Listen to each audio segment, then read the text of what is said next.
Les rideaux de velours étaient tirés, mais pas assez pour réduire l'histoire au silence. Derrière les portes des chambres d'Henri VIII, la luxure combattait la déception, la loyauté s'aigrissait en trahison, et la chaire royale portait à la fois des héritiers et le scandale. Ces pièces, drapées de damas et d'ombre, étaient plus que des lieux de repos, elles étaient le creuset où le destin de l'Angleterre se forgeait au gré de gémissements chuchotés, de regrets murmurés et de derniers soupirs. Des linges ensanglantés de l'accouchement à l'absence froide de la consommation, des secrets murmurés au groom of the stool, aux condamnations à mort nées de la jalousie, les chambres du roi n'étaient jamais vraiment privées. C'étaient des théâtres de pouvoir, de douleur et de performance. Ce qui s'y passait n'y restait pas. Cela se propagea de couronne en couronne, de cour en cour à travers les siècles. Et tout commença au lit. La chambre royale n'était jamais vraiment privée, drapée de tapisseries, éclairée par des bougies en cire d'abeille et gardée par un silence qui ne semblait offrir que la solitude. C'était une pièce où l'Angleterre respirait en chuchotement. Pour Henri VIII, comme pour tous les monarques Tudors, la chambre n'était pas simplement l'endroit où le roi reposait sa tête, c'était le théâtre où le pouvoir était répété dans sa plus grande nudité. Ici, la ligne entre souverain et serviteur s'estompait, non par l'intimité, mais par la proximité. À l'aube, le rituel du lever du roi, appelé le lever, voyait un ballet soigneusement chorégraphié de chambellans, de médecins et de nobles qui attendaient anxieusement d'être admis. Chaque homme, classé par son statut, jouait un rôle dans la préparation du roi pour sa journée, lui tendant sa chemise, sa braguette, sa chevalière. Ces actes n'étaient pas subalternes, ils étaient politiques. Tendre au roi ses chausses, c'était toucher au rouage de la monarchie. Et au cœur de cette curieuse intimité se tenait le groom of the stool, une position à la fois obscène et suprême. Il gérait l'hygiène personnelle du roi, tenait des registres de ses selles et lui chuchotait à l'oreille tandis que d'autres restaient sur le seuil. Le groom, souvent un noble lui-même, devenait un gardien des faveurs, initié aux pensées sans filtre, à la puanteur des ulcères et aux faibles gémissements d'un souverain vieillissant. Dans la chambre, chaque objet avait une signification. Le lit, vaste et à baldaquin, était une scène pour la légitimité dynastique. Les draps, inspectés après les nuits de noces, témoignaient de l'honneur ou de la fraude. Les murs même entendaient les promesses, les disputes, les confessions. C'est ici que les plus profondes frustrations d'Henri, avec Catherine d'Aragon, prirent forme en plaintes murmurées. C'est ici qu'il songea peu, être à voix haute, que Dieu l'avait maudit avec une union stérile. Mais au-delà de la passion ou du mécontentement, la chambre était une cour à part entière. Des lettres étaient dictées depuis les oreillers. Des ambassadeurs étrangers étaient parfois reçus assis sur le bord du matelas royal, une tactique déstabilisante, destinée à troubler ou à séduire. La pièce offrait à la fois douceur et surveillance, un lieu où la confiance pouvait se forger où des assassins s'imaginaient. Dans ces dernières années, la maladie d'Henri transforma ces espaces en cathédrales obscures de pourriture et de peur. Mais même alors, les routines demeuraient. Les courtisans se rassemblaient toujours devant la chambre privée, attendant un accès qui pourrait définir leur fortune. La politique passait à travers les rideaux de lit. Les politiques étaient murmurés autour des bonnets de nuit. Et les secrets vrais ou faux s'écoulaient comme du sang chaud dans les couloirs froids au-delà. Dans un monde où le corps du roi était le corps de l'État, s'occuper de ce corps dans son état le plus vulnérable, c'était manier quelque chose de plus puissant que l'épée, un accès sans filtre. Ce n'est pas un hasard si amants, médecins, traîtres et confesseurs passaient tous par la même porte. La chambre royale n'était pas simplement une pièce, c'était un empire en soi, un empire où le lin portait le poids des couronnes, et où le silence entre le souffle et le sommeil résonnait plus fort que n'importe quelle trompette à la cour. Quand Henri VIII épousa Catherine d'Aragon à l'été de 1509, le lit nuptial devint plus qu'un symbole de l'union royale. Il devint un autel national sur lequel l'Angleterre offrait ses espoirs de continuité, de force et de renouveau masculin. Le jeune roi, à peine âgé de 18 ans et enflammé par le feu de la jeunesse, avait hérité d'une couronne encore tremblante de la guerre civile et de l'incertitude, et il portait sa nouvelle épouse comme une bannière de paix. Catherine, fille de Ferdinand et Isabelle d'Espagne, était royale non seulement par le sang mais aussi par le maintien, sa dignité espagnole dissimulant un passé déjà marqué par la mort et le retard. Elle avait été mariée au frère d'Henri, Arthur, qui mourut peu après leur mariage, soulevant des murmures sur la consommation de leur union. Des murmures qui, un jour, reviendraient gronder avec fracas. Mais en 1509, de tels doutes étaient noyés dans le faste. La nuit de noces elle-même n'était pas une affaire privée, pas vraiment. Des yeux les suivaient jusqu'au seuil, des oreilles se pressaient contre la pierre, et des serviteurs attendaient des signaux. Le lit était consacré par un rituel. Les draps marqués, le lendemain matin, examinés pour des signes, non pas de passion, mais de pénétration.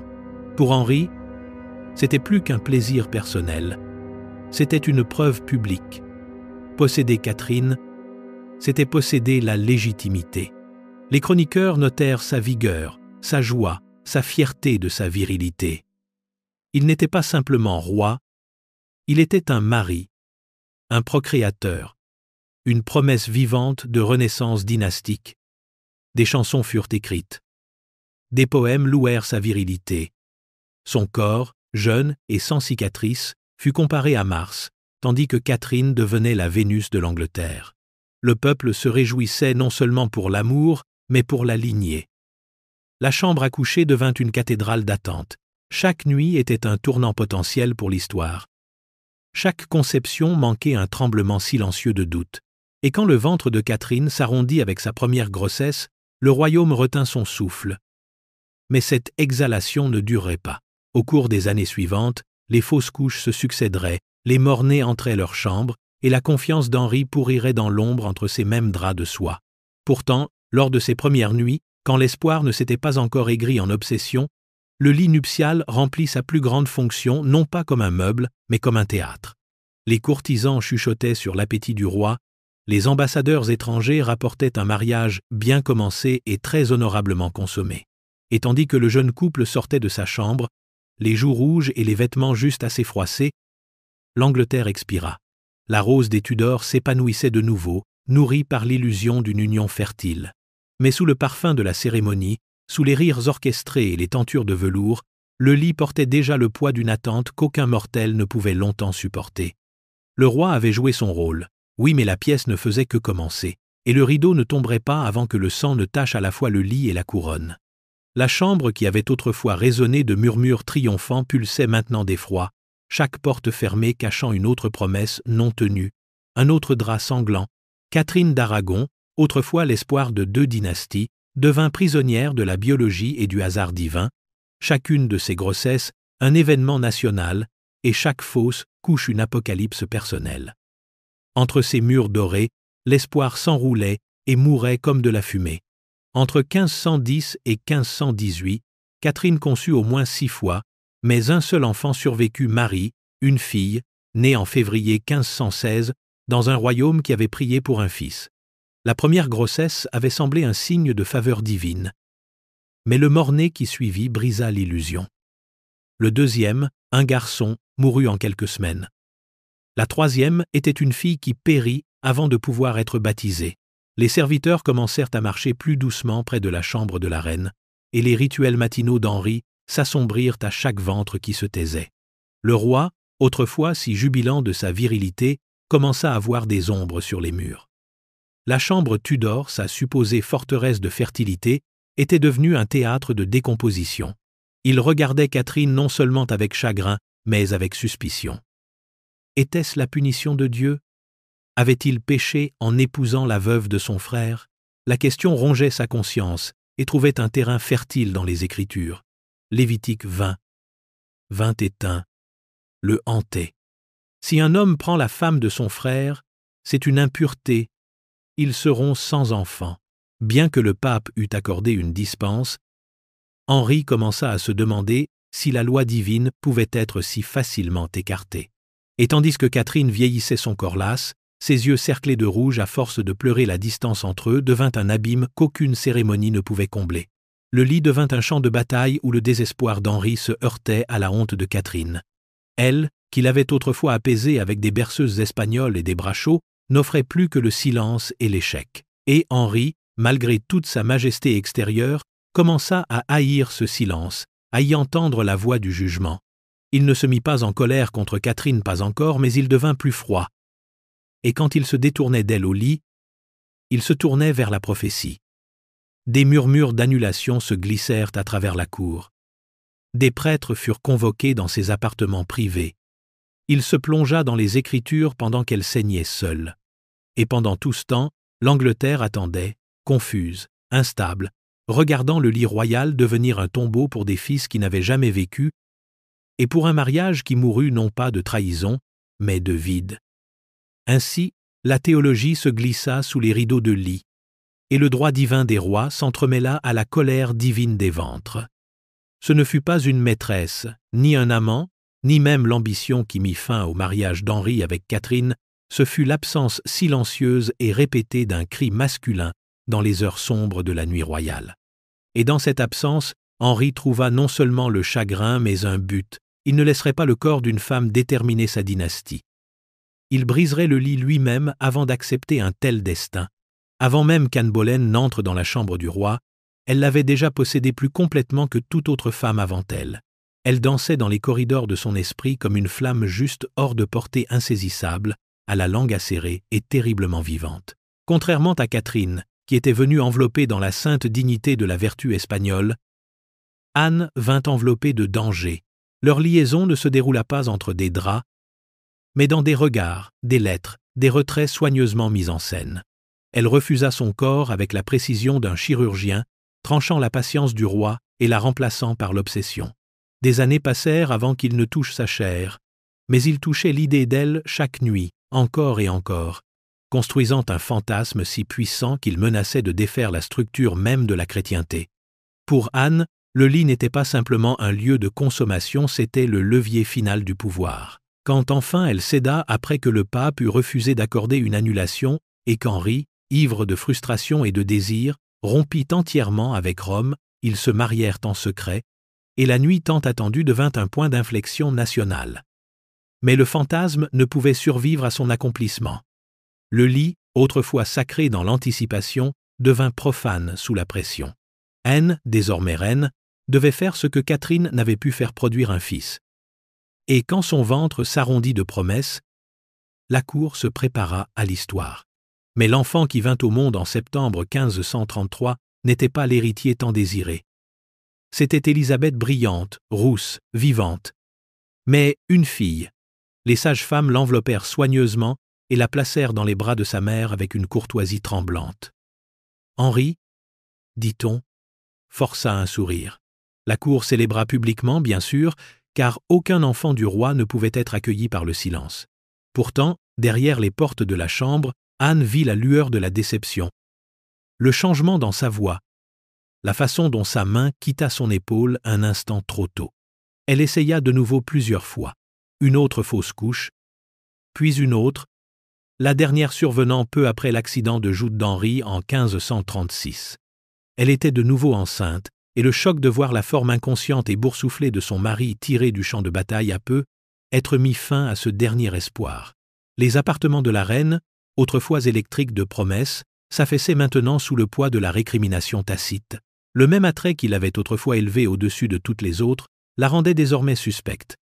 Les murmures revinrent cette fois, non pas sur la séduction, mais sur la sorcellerie. Le désir du roi s'aigrit en peur. Ses regards devinrent froids, ses visites peu fréquentes. Et dans l'immobilité de cette intimité déclinante, Anne Boleyn commença à comprendre que le lit pour lequel elle s'était embattue n'était pas un sanctuaire, c'était un échafaud déguisé. Sa fille deviendrait la plus grande monarque d'Angleterre.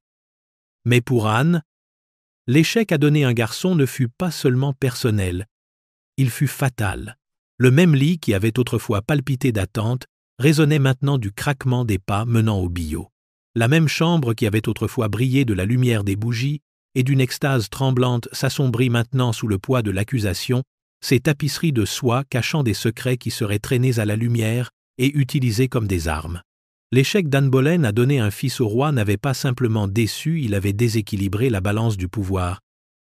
Et dans une cour où le désir du roi était loi, ce déséquilibre exigeait du sang pour rétablir l'ordre. Sa chambre, autrefois l'envie de chaque dame de la cour, devint l'épicentre de trahisons chuchotées. C'est là, derrière des portes en chêne sculptées et des rideaux parfumés, que les graines de sa ruine auraient germé. Des regards tenus trop longtemps, des portes verrouillées trop tard, des rires qui résonnaient trop librement. Les accusations vinrent rapidement. Mark Smeaton, un musicien de la cour, fut le premier à tomber, torturé jusqu'à avouer qu'il avait connu la reine charnellement dans la sainteté de ses propres appartements. Puis vint Sir Henry Norreys, un ami proche du roi. Puis son propre frère, George Boleyn. La liste s'allongeait avec une audace écœurante, chaque nom plus scandaleux que le précédent. Les détails étaient salaces des rendez-vous de minuit, des draps de lit dérangés, des baisers volés pendant que les serviteurs prétendaient ne pas voir. Ce n'étaient pas de simples histoires. C'étaient des preuves, grotesquement arrangées pour inculper une reine et satisfaire l'orgueil blessé d'un roi. Lors de son procès, Anne resta ferme, les yeux stables même lorsqu'il citait ses propres mots, tordus en sédition. Elle fut accusée non seulement d'adultère, mais de comploter la mort du roi, d'avoir exprimé ses pensées à voix haute, être entre les draps, là où la confession et la confidence se mêlaient autrefois à la sueur et au soupir. Le lit était devenu un témoin. Son silence désormais une absence béante, où la vérité aurait pu vivre. Elle nia tout, mais la vérité n'était plus la monnaie de la cour, la perception l'était. Et la perception, soigneusement cultivée, était que la reine avait souillé non seulement son mariage, mais la sainteté même de la succession royale. Son lit était maintenant une scène de crime. Les mêmes draps qui avaient autrefois recueilli le désir du roi portaient maintenant la tache de la disgrâce. Les serviteurs furent interrogés. Les femmes de chambre contraintes de raconter des mouvements, des gestes, des bribes de conversation entendues. Le corps d'une reine, autrefois l'espoir d'un empire, était maintenant sujet à une curiosité médico-légale. Anne Boleyn fut condamnée, non seulement pour l'échec de son ventre, mais pour la trahison de sa chambre. Le matin de son exécution, elle se prépara entre ces mêmes murs, calme, priante, être même soulagée que le long siège ait atteint sa fin. Elle ne mourut pas dans la chambre, mais une partie d'elle y fut enterrée bien avant que son cou ne rencontre la lame. Car, à la cour d'Henri, tomber en disgrâce, c'était être dépouillé de l'espace même qui vous définissait autrefois. Le lit royal, autrefois un lieu de plaisir, n'offrait plus que la preuve de la culpabilité. Et quand Anne sortit pour la dernière fois, la porte se referma non pas sur une histoire d'amour, mais sur une femme dévorée par l'intimité même qui lui avait autrefois promis la couronne. La chambre qui avait autrefois résonné de trahison et d'exécution pulsait maintenant d'un rythme différent, calme, révérencieux et imprégné d'un espoir si fragile qu'il en paraissait sacré. Lorsque Jeanne Seymour accéda au trône de reine quelques jours seulement après la décapitation d'Anne Boleyn, ce ne fut pas avec le feu de la séduction, mais avec la grâce froide de l'obéissance et de la fertilité promise. Elle était tout ce qu'Anne n'était pas, douce, soumise, épargnée par le scandale, et le roi s'accrocha à elle comme à un baume pour son orgueil meurtri et un instrument pour son salut. La cour se tut lorsque son ventre commença à s'arrondir. Les médecins planaient. Les astrologues murmuraient des signes favorables, et les couloirs menant à sa chambre étaient nettoyés quotidiennement, comme si la propreté pouvait conjurer le sort. Et puis, par une froide nuit d'octobre 1537, après 2 jours d'un travail atroce derrière des portes hermétiquement closes, Jeanne Seymour livra ce qu'aucune reine n'avait fait avant elle, un fils vivant et légitime. Édouard, prince de Galles, fut placé dans les bras tremblants d'Henri. Et pour un instant fugace, le spectre de la mortalité se leva. Le lit où gisait Jeanne, le visage pâle et tiré, devint un trône de triomphe. Le roi l'appela sa véritable épouse, la mère de son héritier, l'accomplissement de toutes les prières silencieuses murmurées dans des pièces sombres pendant des décennies. L'Angleterre célébra. Des feux de joie s'embrasèrent. Les cloches des églises sonnèrent à travers un pays qui avait presque oublié la joie. Mais la chambre ne resta pas un sanctuaire. En quelques jours, la fièvre s'empara du corps de Jeanne, et le même lit qui avait porté la vie devint un autel de mort. Son ventre avait ouvert l'avenir, mais l'acte l'avait vidé de son sang jusqu'au passé. Les sages-femmes lui épongeaient le front avec de l'eau de rose. Les prêtres murmuraient les derniers sacrements à côté de tapisseries brodées de saints, et le prince nouveau-né pleurait tandis que sa mère glissait vers le silence. Henri ne la quitta pas. Malgré toute sa cruauté, toutes ses affections changeantes et sa froideur politique, il resta enraciné près de son lit, regardant la lumière s'éteindre derrière ses yeux, incapable de lui ordonner de rester. Quand elle mourut, 12 jours après son grand triomphe, le roi ordonna que sa chambre soit préservée telle qu'elle avait été cette nuit-là, ses draps intacts, son parfum flottant dans l'air. Aucune autre pièce de ses palais ne serait aussi vénérée. La reine avait fait ce qu'aucune femme avant elle n'avait pu faire. Elle avait justifié ses sacrifices, sa réforme, sa rupture avec Rome, et les cadavres laissés dans son sillage. Et pourtant, elle avait payé le prix fort de sa vie. L'ironie était cruelle et ne lui échappa pas. Henri se remarierait plusieurs fois, mais il serait enterré à côté de Jeanne Seymour.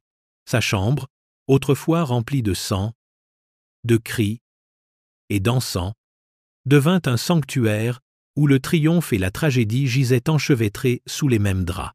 Le roi avait son fils, mais le coup avait été absolu.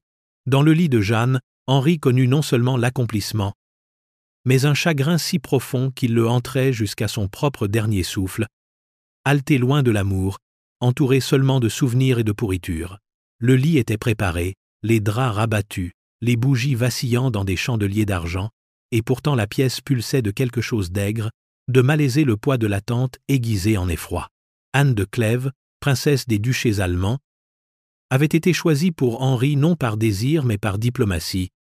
Son portrait peint par Holbein, suggérant une beauté douce et modeste, digne d'un roi lassé par la mort et le scandale. Mais l'art, comme Henri le proclamerait bientôt, avait menti. Au moment où il posa les yeux sur elle en personne, l'illusion se brisa. Il s'était déguisé, l'avait approchée dans une plaisanterie romantique, et s'attendait à un sursaut de reconnaissance, à une alchimie. Au lieu de cela, il reçut un regard vide, une révérence maladroite. La cour observa le monarque, autrefois avide de conquête, reculé. Pourtant, le mariage eut lieu la nécessité et l'alliance politique l'exigeait. Mais la consommation, le moment destiné à sceller l'union par la chair, se transforma en farce.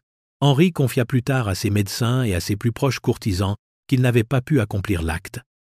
Il prétendit qu'elle sentait mauvais, que ses seins s'affaissaient, que son corps était inconnu, repoussant, non préparé. Pire encore, déclara-t-il, était son ignorance, il la croyait ne pas être vierge, ou du moins, pas innocente. Elle ne réagissait pas comme une jeune fille le devrait.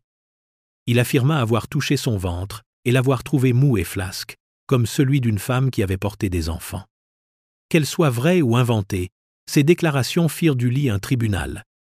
Anne, déconcertée, ne réfuta jamais publiquement le rejet privé de son mari.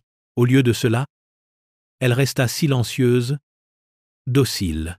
Elle était entrée dans la chambre en tant que reine et en quelques semaines en sortit en tant que sœur du roi, un titre offert en compensation pour l'humiliation de l'annulation. L'annulation elle-même se concentra sur cette même chambre. Parce que le mariage n'avait pas été consommé, il fut déclaré nul et n'en avenu pas de péché, pas de scandale. Simplement un échec. Mais le lit, ce lit vide et non dérangé, devint le témoin le plus accablant de tous. Pas de drap ensanglanté, pas de soupir entendu au-delà du rideau, pas d'héritier en devenir seulement de la froideur, le dégoût d'un homme cristallisé en doctrine politique. Et tandis qu'Anne échappait au sort de Catherine ou d'Anne Boleyn, elle ne perdit pas la tête, ne porta aucune accusation, sa chambre devint un mausolée du mépris royal. Elle resterait intacte pendant des années, les serviteurs disant que le roi ne voulait même pas passer devant. Le portrait de Holbein, autrefois loué, fut discrètement blâmé. Les diplomates se tortillèrent, et Anne, la femme qui n'avait jamais été vraiment une épouse, vécut ses jours dans la faveur royale. Oui, mais pas dans l'intimité. L'ironie s'aigrit. Elle avait survécu à Henri parce qu'elle ne l'avait jamais touché. Dans le grand livre des mariages d'Henri, le sien est souvent passé sous silence comme étant bref et sans effusion de sang. Pourtant, dans ses replis se cache une révélation, le lit. Autrefois lieu de conquête et de continuité, pouvait aussi devenir un symbole d'impuissance et de révulsion. Le roi, puissant et impitoyable, avait fui non pas la guerre ou la trahison, mais le simple acte de s'allonger à côté d'une femme qu'il ne pouvait désirer. Dans la chambre d'Anne, le rejet portait du velours, et le dégoût reçut force de loi. La chambre était chaude de jeunesse et de parfum, ses coussins de soie et ses montants de lit sculptés n'étant pas enveloppés de cérémonie, mais de rires chuchotés et de regards fugaces qui défiaient la froide machinerie du devoir courtois.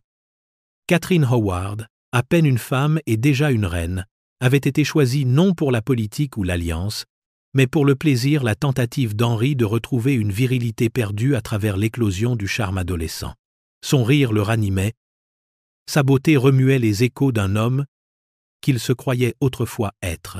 Pourtant, tandis que le corps du roi pourrissait lentement d'ulcères, de poids et de temps, celui de Catherine pulsait de fin de vie, d'intimité, d'amour. Cela commença innocemment, peut-être, par des yeux qui s'attardaient trop longtemps, des mains qui se frôlaient dans les couloirs. Mais cela ne resta pas innocent. Aux heures calmes, longtemps après que le roi se fut retiré dans ses propres quartiers éloignés, Thomas Culpeper, jeune, audacieux et fringant, se glissa à travers des couloirs gardés et entra dans sa chambre. Le lit de la reine, autrefois un outil de légitimité royale, devint au contraire la scène d'une trahison en soi. Lady Rochford, la belle-sœur veuve d'Anne Boleyn, servit de confidente et de complice, arrangeant les rencontres, éteignant les bougies et tenant les gardes à l'écart. Catherine, naïve mais téméraire, écrivit des notes d'affection à Culpeper, des lettres remplies de désirs, signées de mains tremblantes. Elle l'appelait « le sien », osait rêver d'une autre vie entre les murs qui la confinaient désormais. Mais la cour, toujours avide de scandale, entendit le bruissement derrière les portes. Une femme de chambre parla. Une lettre jetée refit surface. Le roi, autrefois tendre avec son épouse, se figea d'incrédulité alors que les preuves s'accumulaient comme le brouillard avant une tempête. Les interrogatoires suivirent. Les serviteurs craquèrent. Lady Rochford avoua. Culpeper, acculé, admit qu'il avait eu l'intention d'aller plus loin s'il ne l'avait pas déjà fait. La reine, convoquée et pâle, ne put nier ce qui s'était produit dans l'obscurité. Sa chambre, désormais dépouillée de son innocence, devint un tribunal de tissu et de bois. Chaque coussin, chaque horaire d'entrée, chaque échange chuchoté fut disséqué par les ministres et le clergé. Le lit où elle avait autrefois chuchoté des secrets, les chuchotait maintenant sans elle. Culpeper fut exécuté, tiré et écartelé, son corps démembré pour un amour qui avait osé toucher une reine. Lady Rochford, brisée par la culpabilité ou la folie, suivit. Et Catherine la pauvre, la condamnée Catherine fut emprisonnée dans les pièces mêmes qui avaient autrefois abrité ses rires. Le matin de son exécution, elle demanda qu'on lui apporte le billot dans ses appartements afin qu'elle puisse s'entraîner à y poser sa tête. Que cette demande ait été accordée ou non, nul ne le sait avec certitude. Mais l'image demeure. Une jeune fille, à peine sortie de l'adolescence, agenouillée près de son propre lit, pressant son cou contre le bois dans une pièce qui avait autrefois promis le plaisir et ne murmurait plus que la mort. La chambre fut le témoin de ces dernières heures. Une conspiratrice silencieuse dans un crime né non de l'ambition, mais du désir. Et pour Henri, le lit l'avait de nouveau trahi une autre épouse, une autre blessure, un autre écho dans le long corridor de portes closes et de vœux brisés. La dernière reine entra dans la chambre non pas comme une séductrice ou un symbole de fertilité, mais comme une érudite drapée de silence, une infirmière enveloppée de patience. Catherine Parr, 6e et dernière épouse d'Henri, savait que le lit royal n'était plus un lieu d'intimité. C'était un champ de bataille de souffle et de sang, observé par des yeux à la fois mortels et divins. Elle arriva non pas dans la fleur de l'âge, mais avec la froide détermination d'une femme qui comprenait le danger et qui avait déjà enterré 2 maris. Henri était vieux maintenant, gonflé d'infection, son ulcère à la jambe suintant et puant sous des robes de velours, son humeur volatile, son appétit émoussé par le goût de trop de trahison. Le roi n'exigeait plus la passion, mais la loyauté, l'obéissance et surtout le calme. Catherine lui donna les 3. Dans la chambre, elle lui faisait la lecture des Écritures, principalement, mais parsemée d'opinions prudentes, calculées pour tester ses limites théologiques sans trop insister. Elle massait ses membres endoloris, baisait ses mains corrompues, et écoutait alors qu'il dérivait entre lucidité et suspicion. Sa chambre devint non pas un lieu de plaisir, mais de vigilance. Les courtisans surveillaient chacun de ses mouvements. Ses ennemis, en particulier les factions conservatrices de la cour, aspiraient à la faire tomber, chuchotant qu'elle abritait des hérésies protestantes sous son sourire poli. Et à un moment, ils y parvinrent presque. Un mandat d'arrêt fut rédigé contre elle, ses livres saisis, son nom griffonné à côté d'accusations de sédition. C'est à ce moment-là, derrière les mêmes portes où des reines étaient mortes, que Catherine joua sa carte la plus dangereuse. Elle approcha Henri non avec des arguments, mais avec soumission. Elle lui dit qu'elle ne parlait des Écritures que pour le distraire de sa douleur, pour le réconforter, pour le servir. Elle fit du lit royal un sanctuaire de docilité, et lui, gonflé de flatterie et de peur de la solitude, brûla le mandat de ses propres mains. À partir de ce moment, elle marcha encore plus prudemment. Elle devint une guérisseuse. Pas une amante, une femme dont la présence calmait la bête, mais ne provoquait jamais l'homme. Elle pansait ses blessures